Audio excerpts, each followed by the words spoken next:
Les variables statistiques se subdivisent en 4 types distincts. Il y a d'une part les variables qualitatives. Ce sont des variables dont les modalités sont des mots. Parmi les variables qualitatives, on distingue les variables qui sont nominales de celles qui sont ordinales. Les nominales sont les variables dont les modalités ne peuvent être ordonnées selon leur sens, tandis qu'à l'opposé, les variables qualitatives ordinales peuvent, elles, être ordonnées selon leur sens. En voici 2 exemples. La variable état civil, dont les modalités sont célibataire, conjoint de fait, divorcé, marié, veuf, ne peuvent être ordonnées selon leur sens, ce qui en fait une variable qui est qualitative nominale. Prenons comme autre exemple la variable degré de satisfaction face à son niveau de vie. Si les modalités possibles sont par exemple très satisfait, satisfait, insatisfait, très insatisfait, ces modalités-là peuvent être ordonnées selon leur sens. Très satisfait, c'est plus que satisfait, qui est plus que insatisfait, etc. Donc, ça en fait une variable qui est de type qualitative ordinale. Les variables dont les modalités sont plutôt des nombres ou des valeurs s'appellent plutôt des variables quantitatives. Elles font référence à des quantités.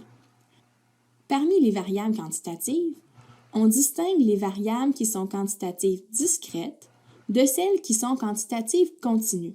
Les variables quantitatives discrètes sont celles dont les valeurs sont des nombres précis, isolés et la plupart du temps entiers. Tandis que les variables quantitatives continues ont, elles, des modalités qui sont des nombres issus d'un intervalle de nombres réels. En général, les variables quantitatives discrètes dénombrent, tandis que les variables quantitatives continues approximent. En voici 2 exemples. Premièrement, la variable nombre d'années de scolarité complétées. Ici, le mot important, c'est complété. On veut des nombres d'années de scolarité complétées, donc les réponses devront être des valeurs entières, comme par exemple 12, 13, 14, ainsi de suite, années complètes de scolarité. Donc, on a des nombres entiers, ce qui en fait une variable qui est quantitative discrète. D'autre part, la variable âge, dont les valeurs possibles peuvent être 3 semaines, 9 mois, 1 an, 2 ans et demi pour un jeune enfant ou pour un adulte, 25 ans, 30 ans, etc.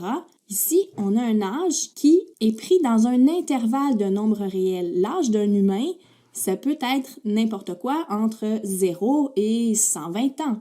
Donc, c'est un nombre qui est pris dans un intervalle de nombres réels. Aussi, on peut observer que les adultes ont tendance à approximer leur âge. Quand on dit qu'on a 30 ans ou 18 ans, dans les faits, on a peut-être 18 ans, 9 mois, 3 jours, 4 heures et quelques secondes.